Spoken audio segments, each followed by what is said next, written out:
Hey, Frank, welcome to the Ride Boundless podcast. Hey. Great to have you. I just met you last Saturday. I mean, I've seen you around. I've seen your bike around.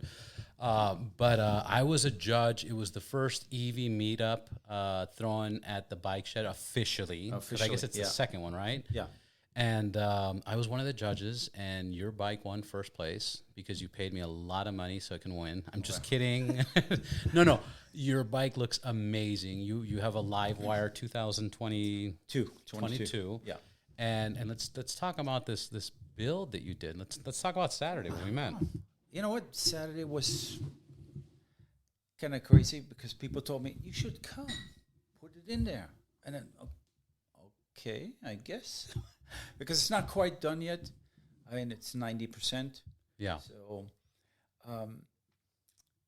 maybe a little hesitant to come down because, other bikes are going to be there, builders. And I'm like, oh, no. Right. So, but the original inspiration was 2018 when I saw.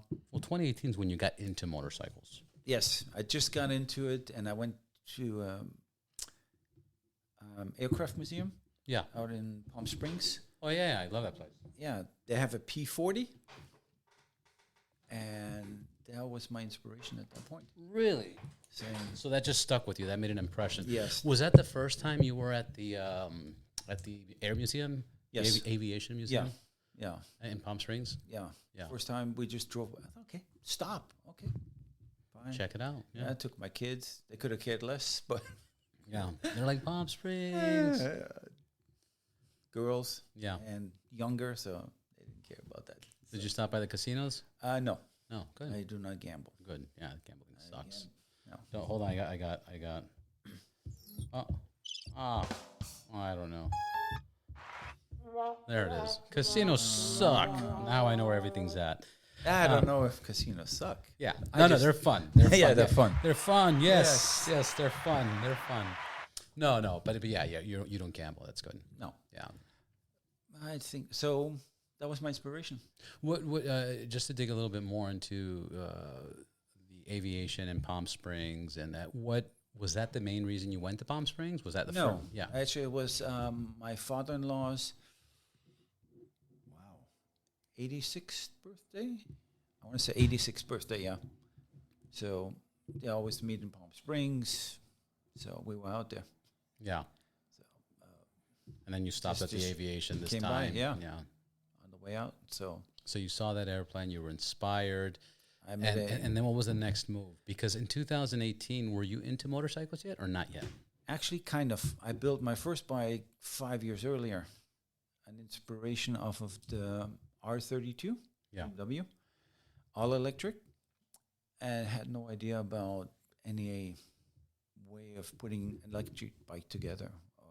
Now, just to clarify, because we spoke about this, you created a BMW inspired motorcycle where you made the frame, you made pretty much the molds, the tank, yes, you made everything from scratch. scratch. Yes, And you were inspired by a motorcycle, and you did this. And prior to this, you never had a motorcycle in your life. no, which is crazy. I grew up in Germany. Yeah. All my friends had mopeds and 150s, 125. I never did. It's strange. Yeah. And then here, I turned 50 and said, where was I? I went somewhere and I saw an R32. And I said, I want one of those. Yeah. That can't be crazy expensive. Right. Yeah, no. You know what? I think some show.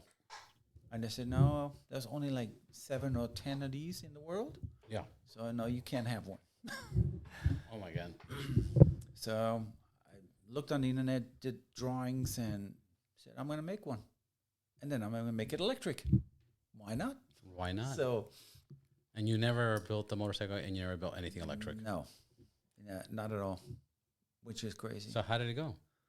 What were the steps? What happened? Phew. Did you find like a blueprint on Google? I found a blueprint on Google, drew it up, and come a year later, bought batteries, bought a hub motor out of China, and you need a lot of batteries. I'm going like, okay, this frame is too small. my drawing. So drawing got expanded, so I'm like 20% bigger than the original, and it just morphed and went bigger and bigger, and put batteries in, and then the trouble starts.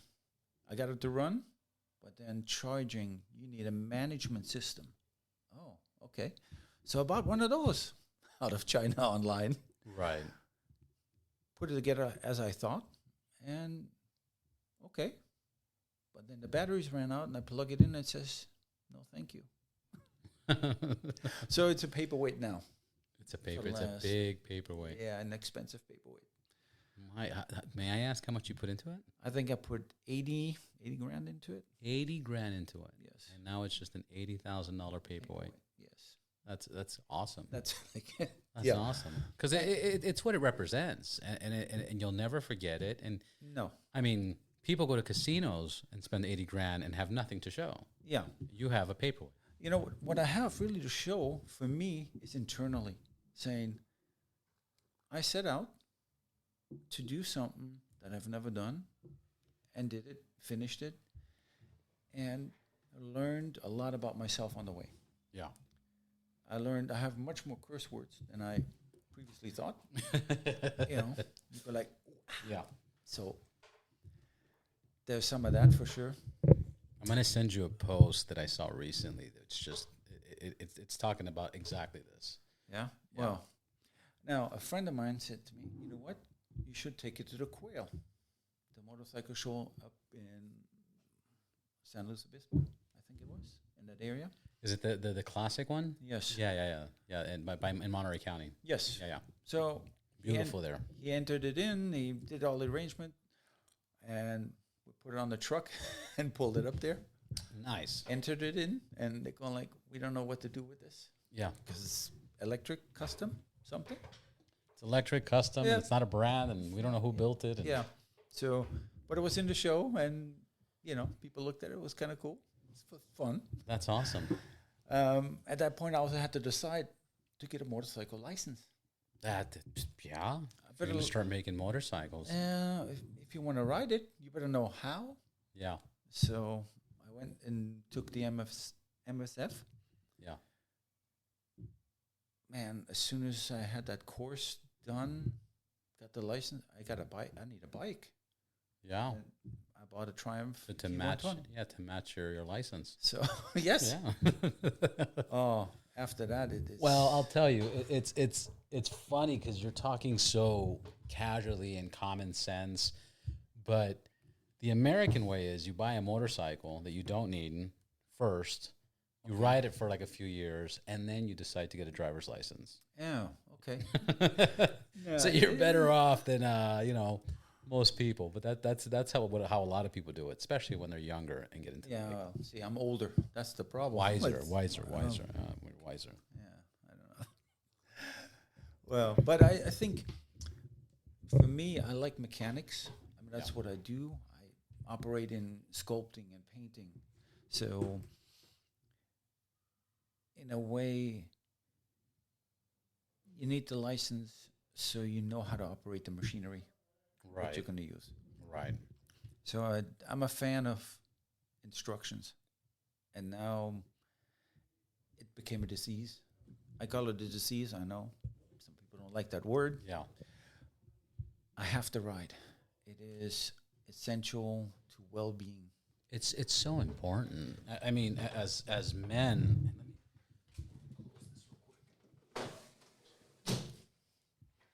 As motorcycles brings in so much, you know what it is? It's the craziness, and it gives you peace because you're looking at where you're going, the car in front of you, where his wheels are pointing, his mirror. Is he paying attention? Is he not paying attention? What's behind you? Who's next to you? Who's riding? You're so. It's I don't even know what's the word I'm looking for, but it's so in depth. Yeah. That it relieves you off everything else. You are in the zone. I'll tell you what I use, what I say. But my saying is, it's meditation in motion. It's meditation in motion. It is like any other meditation to me. like Tai Chi, perhaps. Yeah. Slow, soft, But it's focused. It is. Yes. But to get a little bit deeper, I have met people, and maybe I'm one of those people, but I know people that go to New York, and when they get to New York, they're at peace. Taxis and the lights, and they're like, oh, like there's like a hyper hypersensitivity to that. Where other people get there and they're overwhelmed. They're like, oh my God, I don't know what to do, you know, and I don't know, maybe that's another disease I'm talking about. No. Puts a smile on my face. My favorite city is New York. Yeah. I love New York. The intensity. I like so much about it, you know. Yeah. But I think it is, for me, really mechanics and the focus on what does it feel like. And I have to say, I've taken 30 some odd classes in the last 6 years. So to work on bikes and stuff. No, to ride. Riding classes. For safety courses. Oh, yeah, safety courses. Oh, have you done rawhide? Rawhide. I've done rawhide. Yeah, Jim. I've done super bikes, motocross. I've done all the classes. Yeah. I do the ones with Inglewood PD, Anaheim PD, LA PD, Riverside. Oh, you're all about it. I'm all about it. I want... It's necessary. You know what? The feedback you get. You think you're good? No. Yeah. Every time I come, I'm like, no, I got this. And then you go, like, listen, you've been here before. I know. But listen, here's what it is. And I go, oh, I didn't... There's the nuances, and that's why I go. It's like the feedback you get, it's like, oh, man, yes. I get reminded you're not as good as you think you are. Right. And that's why I do it. It's fantastic. I love it. I love every minute. What bike do you take out there? Is it the Triumph? I don't know. GSA. GSA, yeah, GSA. You can do all those courses. It's like a piece of cake. Not even a challenge. Yeah, which is not nice. they call it a cheater bike. It is a cheater bike. Yes. Yeah, yes, it is. But I love the balance. It's Jim Hyde. Yeah, Jim Raw. He's the one that told me that when I took, because I took 2 courses there and I had him on the podcast twice. We talked about that a GS feels and looks like an elephant, but it's nimble like a mouse. Oh, absolutely. Once you learn how to ride it, it's nimble like a mouse. And that's the perfect description of the GS. When I took the class, Jim is going like, you guys, listen, first day in, you're going to be okay. Trust me. Just listen to the instructions. This bike can do anything. Yeah. And he's right. It could do anything. I had street tires on mine when I did it. Really? They're going like, you out of your mind. I said, you're like, yeah. That's what I have. So, you know. But you learn so much more in the dirt. Oh my goodness, it's fantastic. What coming from street classes, then going to dirt, it helps. It makes a difference. It makes a humongous difference. You're feeling sand on the street. All of a sudden now, you have a different reaction. You can be more nimble. You be relaxed within that stress environment, because if you've done it before, it's not new and it's not sudden. Well, it's one, you're right. It's the practice that you get from it. Yeah. But 2, which is more important, is learning the capabilities of what the motorcycle actually does. Absolutely. Because people have such a fear of dropping it, or it doesn't lean enough, or it's maybe top heavy, but it's not top heavy. People have this preconceived notion of a fear. You know, I forgot what movie it was from, but it was like fear stands for false evidence appearing real.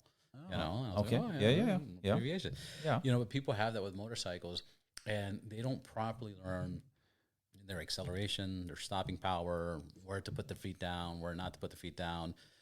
You know, suspension adjustments. There's many things. It's very intricate. Oh yeah. You know, anybody can jump on a bike.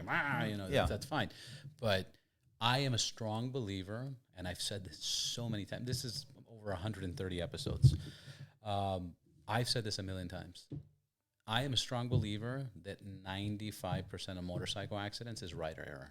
Oh yeah, no, you can see it. Yeah. You could tell.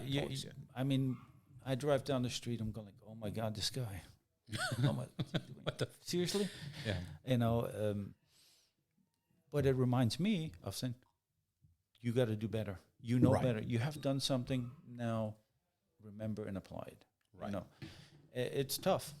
I'm not going to lie. I am a canyon chaser with my GS. Yeah. It's a reminder to say, ride your own ride, stay in your own space. You know, it is not easy, Yeah. but that's why you need to take courses to remind you of where you need to be, I think. I agree with that. The only thing I'd challenge to that is sometimes riding is too easy. Because overall, I'm getting back to your point. Sometimes riding is too easy that people let their guard down. Oh, And they should never let their guard down. Yeah. It's like, we one down, 5-0, boo, boo, boo, we. yeah. But it's like, you really, like, one little hair off anything, like, Yeah. you're toast. Yes. I can contest to that. My first GS, I crashed. Did you? Yep. Sunset Boulevard. What happened? Yes. Not doing what I'm supposed to do. Yeah. Just before you hit PCH on Sunset, before that fire station, there's a switch. I'm coming around, okay, yes, at 70. Yeah. And it's a 40. After the rains, washed out road, Yeah. just that dirt on the road. I saw it. I didn't do what I'm supposed to do. I hit that, shot straight across the street. I mean, crashed, total. Oh my goodness. I mean, You totaled the bike? Total. Like GS or GSA? GS. GS, yeah. Yeah, the front end completely cracked. I was nothing left. I was going way too fast. How about you? Nothing, not a scratch. Oh, God bless. Gear. Gear. That's another one people don't pay attention. No. Did you get the airbag? Nope, no Oh, you airbag. gotta get the But, airbag. No, now. It's pretty cool. Yeah, okay.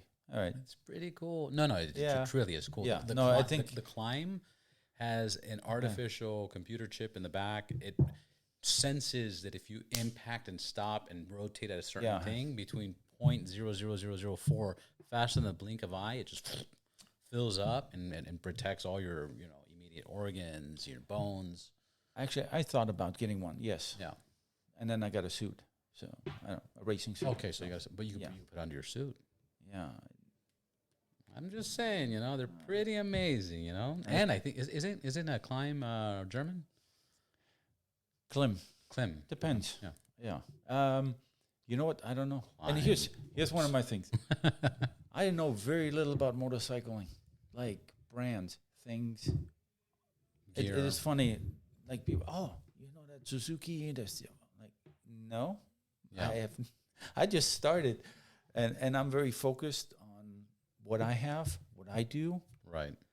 So I'm a little narrow-minded on some, or not well versed in some of the other Some of the gear and stuff like gear and bikes and whatnot. that. Yeah. So I'm a newbie, so to say. FNG. FNG. Yeah, fucking new guy. Oh, okay. No, but that's fine because I've been doing. See, it's different. I've been riding for like 23 years. Okay. And there's just so many more companies right now, like aftermarket parts. What do you think of the coffee? Oh, this is great coffee. Thank you. Yes. It's there's so many companies right now making parts for all and the thing is, you have like 20 companies making products for Harley, 20 companies making products for Triumph, 20 companies, and there's so many. There's always new stuff. I just saw a video somebody sent me. Now they created a new backpack with helmet that has Bluetooth connected lights, LED lights, and when you push the brakes, brake. Yeah. Like it's insane. Which I think is good for the most of it is for majorities is great. Right. I mean, for the mass. Yeah. Going back to the LiveWire. Yeah. I'm not a fan of the Bosch system, but that's me. Yeah. Because I unfortunately ride it harder. Yeah. I come in too hard. You can adjust it somewhat, but the Brimbos. Yeah. The gyro system. Oh, the gyro system. That's built in. Yeah. So it stands the bike up. It helps you control, and it's tied in with ABS and traction control. But still, it's not there. Don't push it. That's what I say. You have to adjust it, and I did on the computer system where we Oh, you modified it. Yeah, You got into it. Yes, lower the. I mean, ABS, bring it down, bring everything down. Different ride modes, custom ride modes, so you can dial it in. Yeah. It's still. It's not a race bike. Okay. Right. There you go. That's what it is. And I'm actually going out. But I don't think anybody buys it thinking it's a race bike. Yes, except for me. And then I make it a bomber. I don't know what does that. Which we got to go back to in a second. Yes. No, but I love bikes. It's when I started, I have to say, Harley guys were these typical Harley guys. I'm like, I don't know. Now, I appreciate a Harley. I appreciate every bike. I talk to bikers. It's now, this is what you do. This is life. Yeah. It's like fascinating to me how I changed by just getting a bike. By getting a bike, yeah. It's Here's the other thing, talking about, because this just happened Friday. Jaime and I, we were going to Advent Black. Black. They make a bunch of parts. Yeah. And he has a Triumph, LiveWire, a BMW, and he just got the Harley. He used to ride Harleys a long time ago, but he hasn't ridden Harleys in a long time ago. So now he just got a new Harley. I have the LiveWire, had the GS, that's accident, and then I have the LiveWire GS, and then the Streak Light, the bagger. Oh, okay. And what did he get? He got the Dyna ST. Okay. Okay. And he's 6'3", 6'2", 6'3". He had to get forward controls. Let me tell you, since he got this thing, his riding, his enjoyment of like, he wears a full face helmet. He is smiling. You could see it. Yes. And my other point is that when we went and we were driving back from Pomona, that was like the perfect description of Harley Davidson riding in California. Like, there's something about California, long rides, Harley Davidson, that it just feels so amazing, man. There's nothing. I love Ducati. I love Triumph. I love all that. Yeah. But like, here, I'll tell you how I describe this. When I would ride the GSA, I had it all painted white. I had the clear water lights. Oh, nice. Yeah. I was seeing it's nimble. I can ride anywhere. Everywhere I went, people thought I was like a police bike, and people respected the bike and moved the hell away. When I ride the Harley, I feel like I'm going to grab a bat and just break things. Like, you feel like a gangster or something, but it's so well respected. It's not respected. It's feared almost, and people move out of the way. And then when I get on the LiveWire, I feel like a ninja. I feel like I'm like, I'm just trying to, like, you don't see me, I'm going to get past you. And it's very ninja and it's silent. That's why I have many more bikes. That's just part of the deal. That's part of the process. Yeah. Of course. Yeah, you can't have one. No, because it's different emotional connection to your environment. Really. Yeah. I mean, I could see being on a Harley, and it is much more freeing in a way. It's more freer. It's more free, but I'm telling you, when you do these long rides, you're just so comfortable, and you're just like, the riding posture's better. You're like, you're literally screaming America. Dun, dun. I do you know Eagle Riders? Yes. Okay. So I was at Eagle Riders in 2015, and they sell a lot of tours to Germans. Yes, they do. I'm familiar with that. I've seen it. Yeah. So I got to witness a tour coming from a group from Germany, like 40, 50 people, and they were finishing a trip from Chicago, Route 66, 14 days, and they were ending up at Eagle Riders. Yeah. And I see these all 6'3", 6'4" German dudes riding their Harley Davidsons, getting off, and they would start crying. And I'm like, dude, you okay? And they're like, oh, this was a dream, like, to come to America on Route 66. And one of them was like, I had the Elvis Presley poster with Elvis on the Harley, and I've always wanted to do. Like, you're not gonna. It's not gonna be the same on a Ninja or a Triumph or a LiveWire. No, it's not. No, like, there's something different about it. There is. It's also a big cultural difference. You come from Germany, where you have, 20 miles an hour in the city and restrictions. You can't modify bikes. Right. It's a different type of riding, I think, than here. Especially when you're going cross country on a Harley. That's, I guess, quintessential freedom. Right. Really, you know. That's another thing that a lot of Europeans tell me is that one thing that they love about riding in America is that in Europe, there's a lot of mountains. There's a lot of everywhere. Which is awesome. Yes. Which it's funny because all the Americans want that. Yes. You know, we're like, oh, there's no, let's go to the canyons, you know? Yeah. But the Europeans want open road of just unlimited. We always road. want what we can't have. Always. Or we don't have, you know. Oh, yeah. that's why we got to spend 6 months there, 6 months here, bada bing, bada boom, you know. That's a good idea.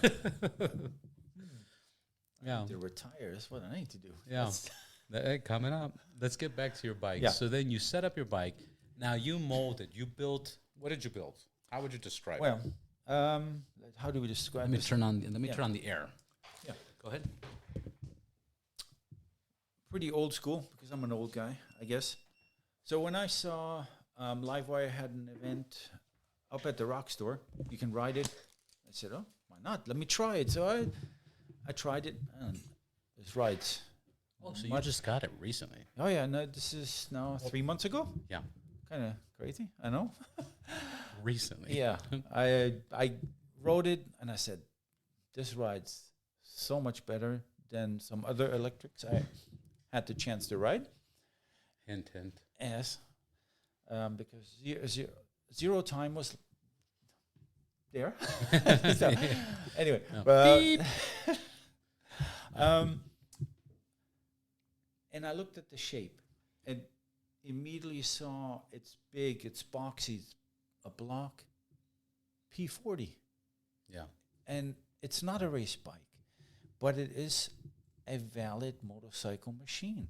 I took it down Mulholland, and you can ride this.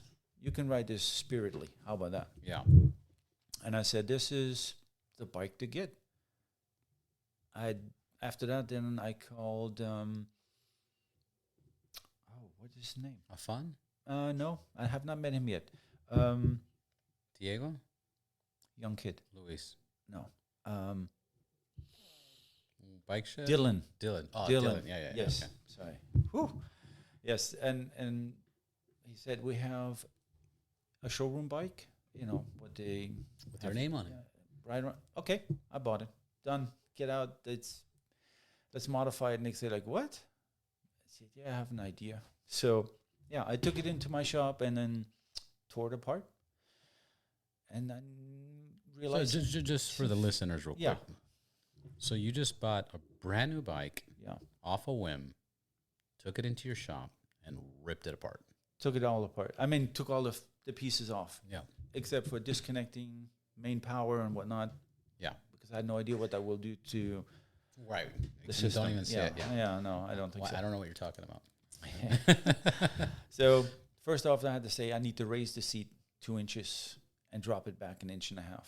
Yeah. Because I'm Tall. 6'5", so that needs to happen.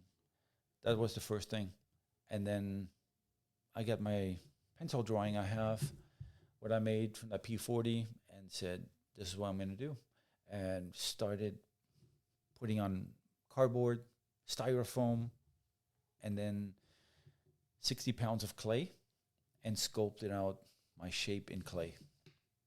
Wow. And usually you do this in clay, and then you make fiberglass molds, which then you make fiberglass parts. And LiveWire had an event going on, members meeting,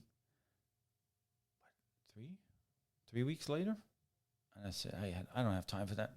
So I did it in reverse. I just made fiberglass pieces, cut them, and brought it up to showed them what I was working At the on. first TV event. At the first, just the owners. Right. That was a gathering, casual. Yeah. Because the owner's right. The Yeah. owner's right. Within 3 weeks, I'm going like, that's so kind of insane. Yeah. Because, then you spend long nights at the shop, and the wife goes like, where are you? What's going on here? Yeah. So, and the bike lens is really well suited exactly for what I was trying to do. Yeah. And I don't know, I don't look back. It rides okay. honestly. I am going to see JJ out at Suspension Matters in Azusa on Monday. We will take off the front end. JJ, shout out. Yes, amazing person. I mean, I just met him. I rode my bike out there for him to look at. What was this? Saturday? This last Saturday? And said, this is what I want to do. This is what I need to do. And he said, yeah, you do. Because I am bottoming out the front. Yeah. So we're going to take it apart, rebuild the suspension, and then it will be at 90%. Yes, finished. And something about electric which I like. The immediate torque at any speed. Yeah. You're 90, now we're at 120. Yeah. Passing. You have the ability to move out of the way when it's necessary. Yeah. Get up and go. No downshifting, no thinking about which gear am I in, what do I need to do. Stop or go. Stop or go, which is great. Yeah. You know, so I'm a fan of that for sure. You know, And the regen braking. yeah, I love it just because you're not braking as often. You're not wasting your brakes as often. It's slowing you down. You just let off the throttle. yes. And once you get used to it, accustomed to it, it's a game changer. Oh yeah, no, and especially if you're driving or riding a longer distance, you know, or through the city. Yeah. Oh yeah, it's smooth. You can very come smooth. to a stop, and you're coming to a stop. It's different than before. Yeah. We go like on a break, and there's always a little bit of harder stop, you know. And now it's smooth on, and you can take off, Yeah. which can be dangerous. Yes, no, I'm not gonna lie. I'm in the city, like at the BikeShed. I'm taking off, and then off the light, I'm at 60. Oh shit, win. That's not good, because Right or error. yes, Right or error. Tickets. Yeah, but it's there. It's there. Yeah. Yeah. Of course. so. Of course. Trust me. If I was there, Yeah. I'd be right next to you at 70. The only thing I have to say I find is harder to work on is slow maneuvers. I could see that. Because there is no clutch where you can feather clutch and gas. Yeah. Makes it a little bit harder, for Yeah. sure. You know, I I can see think that. that's the only thing. You know, which I guess. How often do you do it? I do it every day. Yeah. Parking lots, things. That's just how I move around. Yeah. I've had mine for So a couple years now, and you're right. I don't ride mine much. To be honest, the range anxiety really fucked with me at the beginning. Now I'm okay with it. Now that I have my routine, I'm okay Yes. with it. But the range anxiety is real, you know, especially when you get on the highway, and you're like, okay, where's the charging station? I don't know Yeah. where to charge, and where am I going to go after this, and you know, et cetera.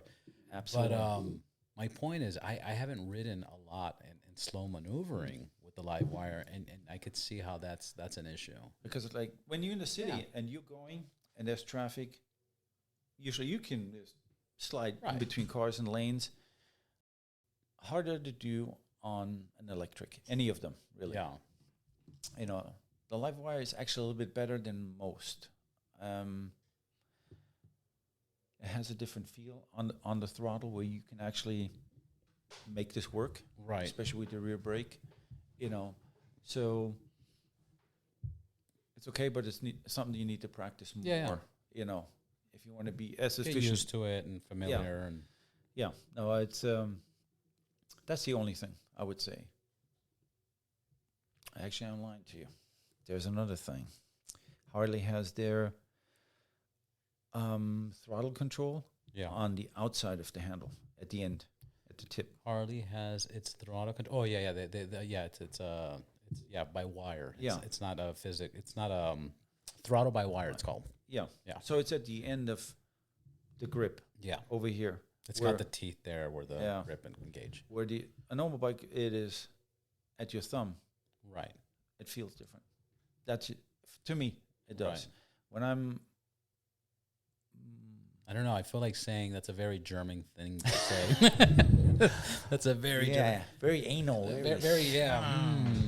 Don't know. Well, you want to change all bikes around the world now? Yeah. This is not black. This is gray. This is gray. This is not. The cup is white. The cup is white. I think it has a shade of green. It's not- What do you call it? But all the Harleys now come like that. Yeah. Yeah, but I understand what you're saying. I think that's a fucking brain thing.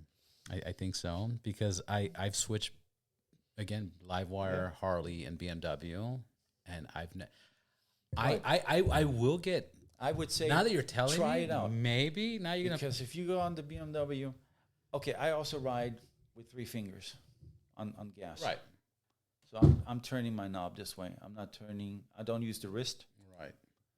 So I'm turning in the front rather. No, I do wrist. So I don't have much pressure on this outside. Yeah. I'm controlling speed closer to the inside of the handlebar. That's also such a German way to ride your motorcycle, just like with the lipping. Vroom, vroom, vroom. Like the Americans be like, vroom, vroom. You're just like, I'm going to win. Where is this going? Yeah. So you okay with your fingers? Interesting. I don't know. It kind of. Yeah. Maybe if I'm at a stoplight and I'm cranking to go, but what about your slow maneuverings? Like when you're doing slow maneuvering, like on the BMW, you're 3 fingers only? Yes, just actually right in here, just turning this. Yeah. I don't know. Interesting. Yeah. I don't know. But what are your fingers doing? I'm gripping it, but I'm not holding. So I'm turning the throttle. Let's see, there's something around. This is hand sanitizer, just some. But yes. So you're just trying with your fingers out? Yeah, just speed right here. What if like a rock hits your fingers? I'm kidding. I'm kidding. Yeah, but that's interesting. At that speed, if a rock hits me, we're in trouble. But yeah, so that means I have less pressure on the outside, so I can feel a delay here, maybe. Do you feel okay? Now that's a question. That's a real question.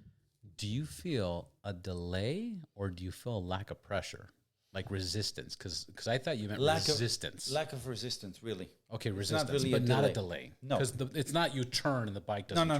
No. It's a lack of resistance feel. Yeah, got it. That's what I imagined. That's really what it is. Exactly. Got it. Yeah. Now you're an engineer. No, not really. Well, not really. I mean, but you can. Yeah, I guess so. Yeah. You change it. I thought about that. I know you did. I know you did. But then I like to ride, and then it's down, and then I can't ride. So it's a tricky thing. Patience is not my virtue. Unless if you just rip all the cable out and pull it and just have it kind of like here. And just turn like, and then you can just do whatever you want, man. Oh, yeah. Okay. No, I don't think so. Okay, good. No. Good. I'm not going to go to that extreme. But that's interesting. I'm going to see if I sense that.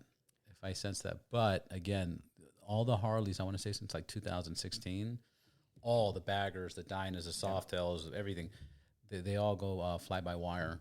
So it's electrical. On the outside edge. Yeah. Now you can't put a mirror on the outside, like bar end mirrors. Which, by the way, I have to say, even if you were to change the position of it, I don't think you would feel anything different. And the reason for that is because this system it's fly-by-wire, it's electric. Yes. So there is no resistance. Well, where on the older bikes, you had a cable, and you were actually turning a cable. But there is resistance. Because I mean, there's resistance, but it's not going to be a cable resistance. It's like the new Tesla Cybertruck. Yes. Have you seen the new Tesla Cybertruck? Yeah. Have you seen the steering wheel? No. It's by wire. So when the car's off, you can turn the steering wheel, and the wheels are not connected. Yeah. Okay. And then when you turn it on, it's a cable feel. So it's going to feel like a little off, but it's electric, and that's kind of the same thing with this, where it's not a mechanical resistance; it's a artificial. Let's go into the detail of that. Let's do it. Hold on. That's what this is about. The handlebar, it comes out to the outside. So the grip you have is hollow, slides over it. This side is looser, right? Than this side, where it ties down, where it turns, right. So you can feel the difference on this side versus this side. I understand. You know what I mean? I understand. But what I'm saying is, yes, valid point. But what I'm saying is on the inside, it used to be connected with an actual cable. Yeah. No, I mean, and when you would move the cable, you can definitely feel that. You can feel it. Yeah. I don't think you're right. It's there, but I don't think there's enough resistance, and I don't think there's enough impact that if you change the current system, if you keep the same system and put it here, I don't think it would make that much of a difference. That's kind of my point, because it's a whole new system. Yeah, I think it would make a difference. Yeah? Yes. Challenge accepted. Yeah. Oh, wait. Oh. Oh. Uh-huh. Okay. Challenge accepted. That much of a difference. I think so. How about this? I understand your We wife should now. meet. I need to bring my bike, and then on the bike itself, maybe show you what I'm thinking. If you grasp it, maybe I'm in my head more than anything. I don't know. That's possible for sure. Yeah. You know, where I'm just crazy. Yeah. So. No, maybe not. Have you ridden other LiveWires? Yeah. And they feel the same. Mm-hmm. Interesting. But on the BMW, you're solid. On the Triumph, you're solid. Yeah. But they're mechanical. Yeah. It's also different. There's a clutch. And then we have gas and clutch. Now, another thing that's typical in Harleys is, like you said, sometimes the spacing within the grip itself, there's a lot of room in there. Yes, there's tons of room. That's another... You can definitely feel that. Very popular signature. Yeah. Of the famous motor company. Yeah. Which, you know... But, you know... It's a fantastic machine, I think. Yeah. Overall, I love it. Now, I think I rode it now more than I do my GS at the moment. Really? Yeah. And I'm talking about I take it to Anaheim. So 46 miles. Yeah.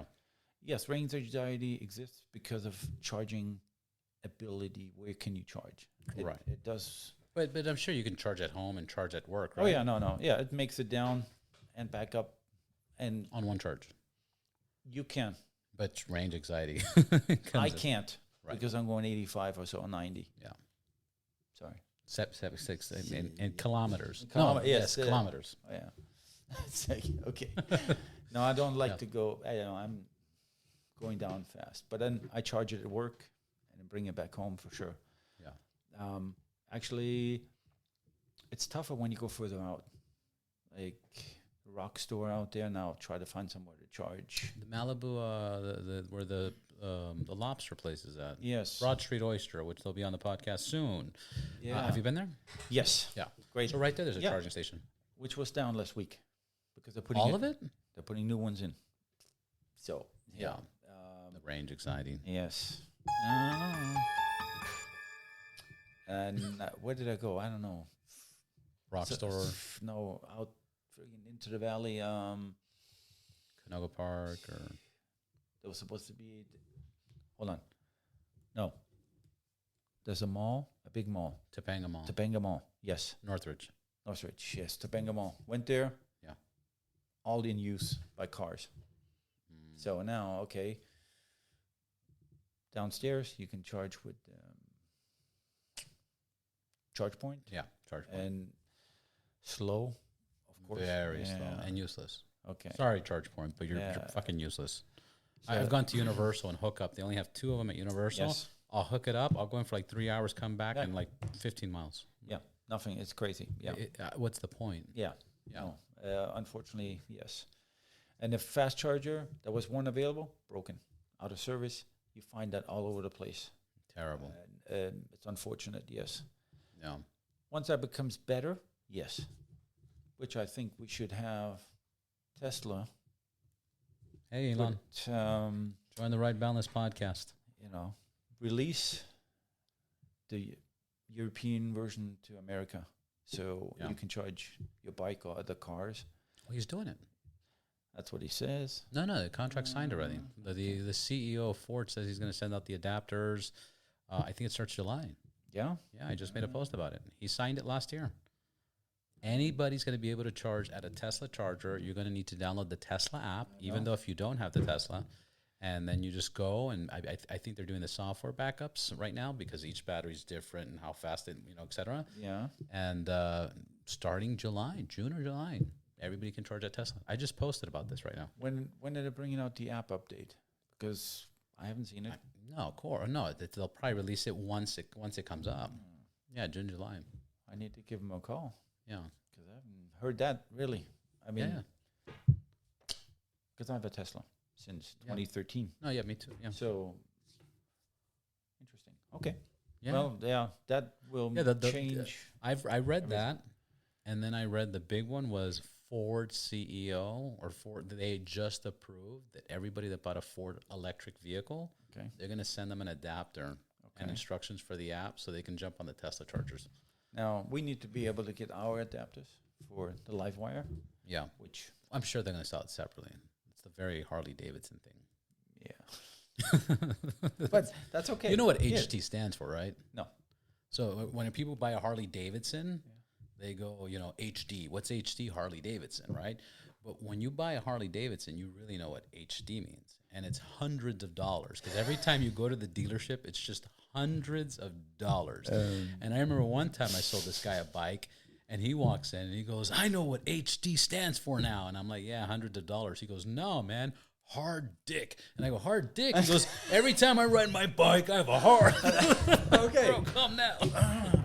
Calm down. All right. Yeah. But yeah, HD's hundreds of dollars. Yeah. So yeah. New charger, perfect. Yeah. You want it in gold, black, white? You want to customize it?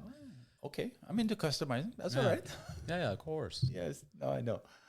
That's going to be good because that opens up charging capability easily. I mean, Teslas is everywhere, So Of course. So Of course. yeah, no, that's great. Yeah. No, we'll Google and we'll talk about this and confirm this afterwards. But that was the whole thing, that Tesla had one of the best networks with the fastest charging capabilities. And I don't know if he was forced by government or incentivized to do so, but they did it. It's coming. Well, I would incentivize him as the government. Yeah. We gave you a ton of money to build all this out, so you got to give a little bit back. Let him wait to get to Mars or something, And Let him get off this planet first, Yeah. What do you think about Elon Musk? Fascinating guy. Yes, I mean he thinks outside the box. I don't even think a box exists for that man. Yeah. What box? Well, we have a box, so he's outside of that box. He's in space somewhere. Yeah, he's in Mars.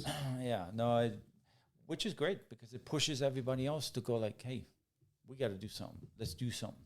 No, I think he's great. I mean, that's why I got my first Tesla. It's really, actually not even him. I met Franz von Holthausen. I don't know. I think he was working with Volkswagen at the time. Young guy. I was younger, but and as I saw his drawings and things. You still are. And I'm going like, he signed them. I'm going to buy the first one. I called him up, said, hey, I want the Model S. How much is it? They're going through the whole thing. It's like 100,000 for the first. I'm going to get, which one's the cheaper one you can get? Yeah. They're going to make a 40 kilowatt. I said, I'll buy it. They had no idea what it cost. They said, I don't know, 70-something thousand. I gave them the money. And then when it's ready, let me have it. I knew the design, so I'm going like, I like the look. It's electric. Why not? It's going to cost more. Sure. It's a Mac. It's not a PC. Right, of course. So there you go. I think it's fascinating because I like that kind of thing outside. Let's go and do something different. Yeah. It's not a car manufacturer. It's really what it is. It's an IT company. They're making the future, So it's really what I like best about it. I like other cars. I mean, don't get me wrong. I like Audis and BMWs, of course. Of course. But those are cars. Their electric cars are still cars. Some other car, but it's not an electric car. It's just a car that has electric in it, really. Right. So they're perfectly built and everything. Out right. of 150 years of experience, which is great. But it does not step outside. I mean, Elon, they collect data, how much you drive, how far, what is happening within the car. So they can build off of that in the next 20, 30, 40 years. Right. They're way ahead of the game, which all the other companies had to figure out, mainly through racing, where you get all the developments of new brakes, things, data, information. It's built in right here. Life. I mean, Yeah, when you put it that way, it's a big step because all the other car manufacturers just didn't have the technology in the time they started and existed. And as they evolved, all they were getting is better at suspension and acceleration, which and is also braking, information at the time. which is beautiful. No, it was the top information you can get at the time. Yeah. But Elon, because he wasn't, and I know people are gonna be like, well, he didn't create, a Tesla, but at the same time, he, brought it to us. Yes. But the people in Elon that made this car, they decided not to go so traditional and kind of start again Fresh. back to the box. Yes. They said, okay, this is a car's built like this. They were like, Why? Let's get this box away and build it like this. Yeah. Because they perfected it. Yeah. I love my Tesla. Yeah. And I don't understand the hate or the sarcasm or the, like, are you stupid? My car drives by itself. Yeah. I push my turn signals and it makes my son's car seat fart. Yeah. Like it is. I watch I don't get it. I love the car. I love the car as well. Yeah. Within my family, I have hate for the car. They hate it. Yeah, especially as a German. They hate. They're kind of like, you're selling out. No, I think It comes out quick. You can tell we got to go to a bar. Oh boy, we'd be in trouble. Oh, and then we'll record. I should just pour shots.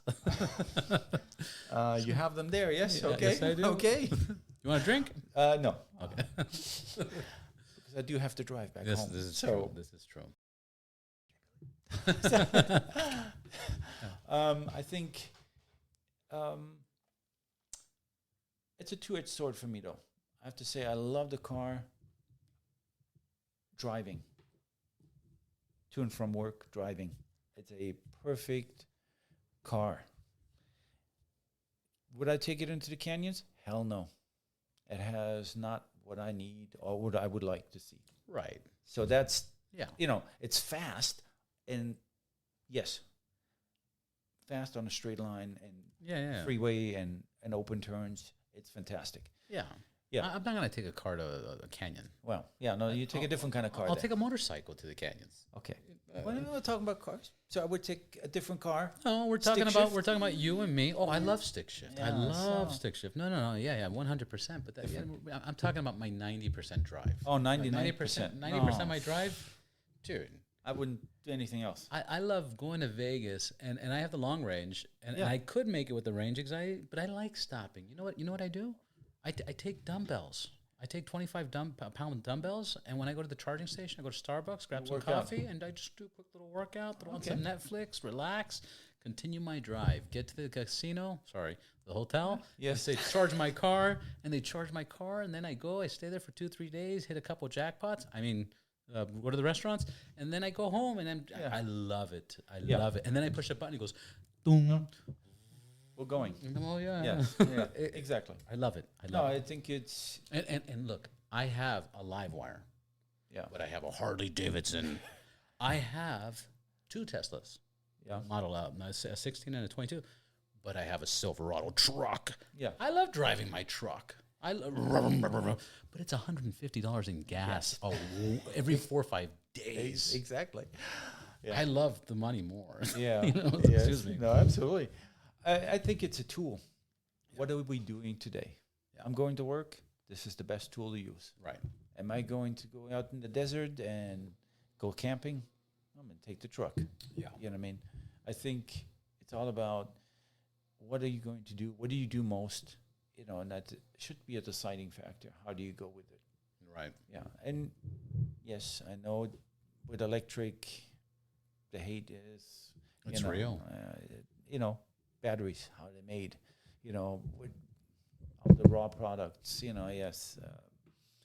mining operations, whatnot. We won't get into that. Yeah, but if we're gonna get into that, do you have a cell phone? Exactly. Do you have an Android? Do you have a computer? Yes. Do you have a television? Like, come on, So yeah, nobody's clean. Yes. No.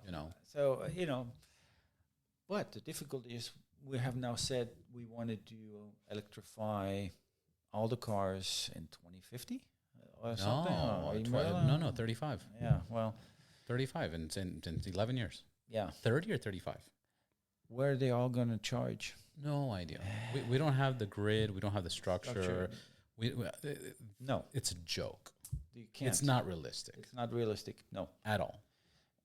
So to me, that's like really we're planning all this great idea, but you're missing the infrastructure. I mean, electric grid now shuts down in the summer. Right. Can you imagine when we start plugging everything in? Yeah.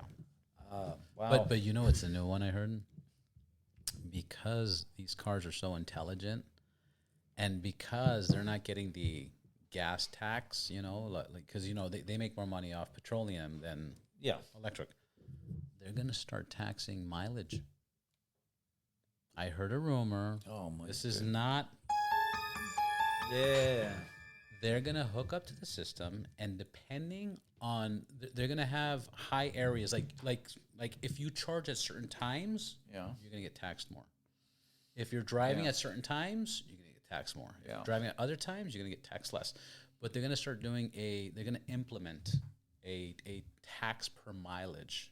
Wow. And that's how they're going to recover what they're losing off petroleum. Yeah. And I heard that, if I remember, again, I forgot what the source of this was. Please Google it. I'm just, whatever.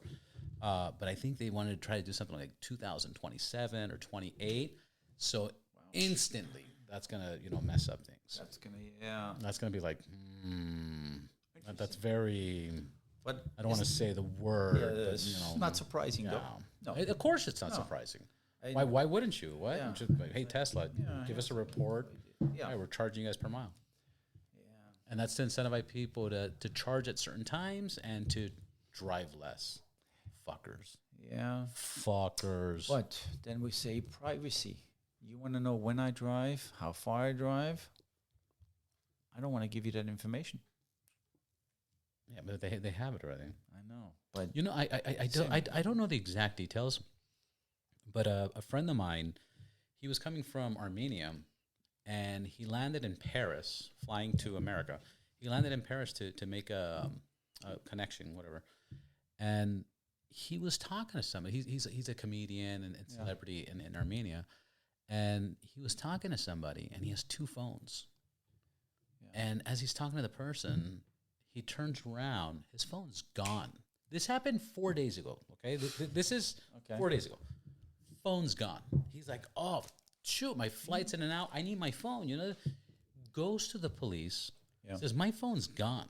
Yeah. They go, you need it now, right? And he's like, right now. Do you consent for us to activate your phone and locate it? Yeah. He goes, of course. Yeah. They got his phone number, the name on the account. Yeah. Within 5 minutes, the phone was off. They were tracking it and caught the guy. Yeah. Dude. Goosebumps. Yeah. Like, what? I got the other side of that story. Well, tell me. Oh, you stole it and they caught you? Yes. Yeah. I got to see my parole officer later. They broke into our house, took all our stuff, iPads, phones, laptops. Yeah, call the cops. I could track it on my phone. Like, that's where they are. They said nothing we can do. Right. Oh, yeah, of course, yeah. And okay, so you're on the airport, there's a controlled environment. Well, that's America versus Europe. Yeah. Well, because here is you, if I take down these cameras, you can rip this television off the wall, walk away, and I can call the cops and be like, Frank took it. Yeah. And they're going to go to your house. Did you take it? No. But I saw him. Do you have any witnesses? It's crazy. Why they have my phone? They have our stuff. I say, here they are. Yeah, I know. I'm going to go drive down and kick their ass. They're going don't you dare, because then we arrest you. Yeah. Are you out of your mind? Yep. Yeah, so that kind of... No, but it happened to my friend's car. Grand Theft Auto. And he located it and found it and called the police and waited for them. And they're like, they can't do nothing. And I was like, what? I know. And it's a BikeShed guy.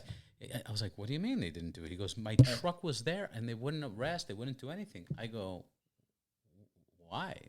And they're like, because they weren't in the car or something. Yeah. The car's just parked there. We don't know, blah, blah, blah. I was like, dude, that is some weird shit. Yeah. Eventually there's got to be sort of that street justice to me. Oh, I yeah. mean, No, we don't say that. Yeah. We don't.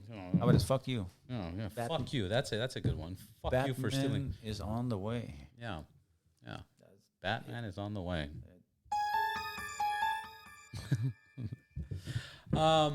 Anyway, How long? We went now. Oh, off we to went the side. far. Well, welcome to the Ride Boundless podcast, where shit gets crazy. I'm gonna give you a bottle of Ride Clean. Ride Clean is my motorcycle cleaner. It's an all-purpose cleaner. I use it on my glasses. I use it on my helmets. It's been out for 5 years. I used to do expos, SEMA events. Everything would sell out. It smells amazing. It's bottled and produced and mixed in America. No way. You can check them out at rideclean.co, which is the sponsor of the show. And tell me what you think. Tell me, it's made with carnauba wax, all that fun stuff. Okay. Yeah. No, you'll love it. Oh. You'll love it. Yeah. I use it on my rims. I use it on the engine block. I'll just spray I know this sounds crazy, but I just spray my engine block, and I don't touch it because you can't really wipe down the engine block because of the texture. Yeah. All the dust just falls off. It just melts off, goes away. After you clean it. No, I just spray it. After I spray it, just boop, boop, boop, boop, boop. I spray it. Once it's dried up, it looks beautiful. Okay. I use it on chrome. I use it on matte. At the expos, I used to take a gas tank, and it had vinyl on it, some vinyl stickers of a logo. Yeah. I sprayed that thing, I'm not even kidding, thousands of times. Never fucked up the vinyl. Never messed up the paint. I'm telling you, you could spray it on your glasses. I just did a video right now on the helmets. It's fucking amazing. Like, it works outstanding. And the best part, it smells fucking great. And that's something that I was focusing on. It doesn't smell like chemical. Open it up. You can open it up. It smells fucking great. So when you're stuck in the garage, you're not smelling chemical and shit. Like, dude, guys, if you can control the smell of your fucking product, why are you going to make it smell like shit? Yeah. Or like a chemical. I know. So that's amazing. Yeah. Yeah. That's great. The more you use it, the better it gets. I think we covered most. I would love to have you back on the podcast. Talk about, because you work at Disney. Yes. You're originally from Germany. You were born there? Born here? No, born in Memphis. In Memphis, Tennessee. Yes, Holy Army brat. Shit, Army brat. Nice. Yes. American Army, right? Yes, Obviously. Yes. Your mom's German. Yeah, German, my mom was your German. dad's American. Oh, was. He went back to Nam in 72 and did not come back. So. Oof. Man, thank you for your services. And Yes, I'm sorry, no, man. Rest in peace. Yeah. And that's another story altogether. Yeah. Where did they meet? Huh? Where did they meet? In Germany. He was stationed there. Of course. Makes sense. In my town, in Würzburg. So at the Leighton Barracks. And she was 16 and then came here, had me and my brothers. Amazing. So young. Yeah. So. And the crazy part is in other states, that is like the legal age. Well, one, the time for sure. Oh. And two, I think there's states that like, I don't know. Yes. But she got consent from her parents and whatnot. Yeah. It was, it's interesting, yes. Yeah. And this happened 52 years ago, yeah. 57? 57 years. Oh, okay, that's no, right. before my brother, 60 years. Yeah. For my mom at that time. So, yeah. Yeah, she's 75 or so. Yeah. So then real quick, before we cut off, what brought you to California? Army, Brad. How much time do you have? Well, a few minutes. Okay, a few minutes. We cut this short. My mom was here. My dad went missing in action. She then got remarried and whatnot. Got into some issues. I came back to Germany with my grandmother because she had health issues. Actually, me and my brother. And we ended up in Germany going to school. With your grandmother? Yeah. But mom here? Yes. Well, she was here because she had to serve some time. Right. No. Deserved time. How about that? Yeah. Oh. You do wrong. Oh, I forgot the sound. Yeah. I don't know what sound really goes with that. Yeah. Deserved time. No joke. That's legit. Yeah. So, and then, I don't know, went to school there, did my apprenticeship and everything. So that makes perfect sense. Your mother went to jail, deserved time, which we're going to save for the next episode. Yeah. and your grandmother had to take you and your brother, older brother, to Germany. Younger brother. My older brother stayed actually here. Oh, he stayed. Yeah. Serving time with her? No, I'm kidding. Accomplice? Accomplice. No, I'm kidding. I don't. The timeline. Wait a second. What's going on? Yeah. So you went back. How long were you in Germany for? Till I was 21. 21, and then you came back on your own. Yeah, my mom came to visit. Is it? Because if you're German and you do time, you get exported. Right. Deported is the word. So she broke into Germany. Well, no, you get deported, you just get kicked back. Yeah, but then she came back 2 months later to the States on an army transport. So, shit. yeah. Shoot, what are we leaving off here? I don't know. We're leaving off a cliffhanger to tune in to the next episode because we're going to get into details on that. And is there a book coming out? Might as well. It should be a book, yeah. Yeah. Well, the guy I was telling you that's been on the podcast, Arthur J. Williams, they just wrote a book about him a few years ago, and now they're making a movie out of it. Yeah? Yeah. Okay. Anybody wants to look up? Used to be called The Countess. A Countess? The Countess. The Countess. Yeah. I think, who was that? Oh, the movie? No. Unsolved Mysteries. Oh, Unsolved Mysteries. Made an episode about that. The Countess. Yeah, something like that a while back. I'll look it up. Yeah. Maybe I should name this episode that. The Countess. Maybe. That'd be awesome. Frank, thank you so much for your time. Thank you for making that of it.